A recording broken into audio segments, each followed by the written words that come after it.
Alors, en cas de refus de visa étudiant, l'étudiant même a deux options. La première option est qu'il doit d'abord vérifier s'il a rempli aux conditions exigées pour obtenir le visa, conformément à l'article L422-1 du CESDA, Code d'entrée et de séjour des étrangers et du droit d'asile en France. Donc les conditions sont au nombre de 3. La première condition est que l'étudiant doit être inscrit dans un établissement français reconnu. À ce moment-là, donc, il doit produire une attestation d'inscription ou un certificat de scolarité. La deuxième condition est que l'étudiant doit produire des ressources financières stables et suffisantes. Il ne faut pas oublier qu'en France, le minimum exigé est de 615 € par mois.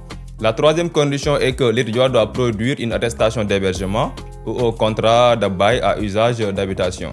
Maintenant, si l'étudiant vérifie et il se rend compte qu'il a rempli ces conditions, il a la possibilité de saisir la commission de recours contre les décisions de refus de visa, qui est l'autorité administrative chargée de connaître des décisions de refus de visa. La commission a un délai de 2 mois pour examiner le recours. Là, l'étudiant a la possibilité de saisir le juge des référés, compte tenu de l'urgence et du péril qu'il y a lié. Parce que souvent, les étudiants viennent nous consulter à des dates approximatives de la rentrée de septembre. Donc, dans ce cas, nous proposons souvent aux étudiants de faire une procédure en référé. Pour la procédure en référé, l'étudiant peut saisir le juge des référés dès réception de l'acte de réception du recours envoyé à la commission de recours contre le refus de visa. Et là, dès réception de la requête en référé, le juge des référés va examiner l'opportunité de la requête. S'il juge qu'il y a urgence et que les intérêts de l'étudiant sont impactés et que l'étudiant risque de rater sa rentrée scolaire, le juge des référés ne va pas hésiter à fixer une date d'audience selon son agenda et selon sa charge de travail à la date la plus proche.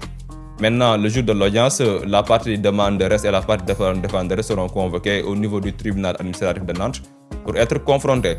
Et après les audiences et les débats, le juge va soit ordonner la suspension de la décision de refus de visa s'il juge qu'il y a urgence.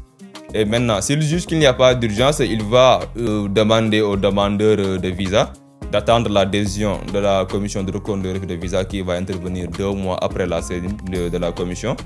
Et maintenant, réexaminer l'ensemble de la requête.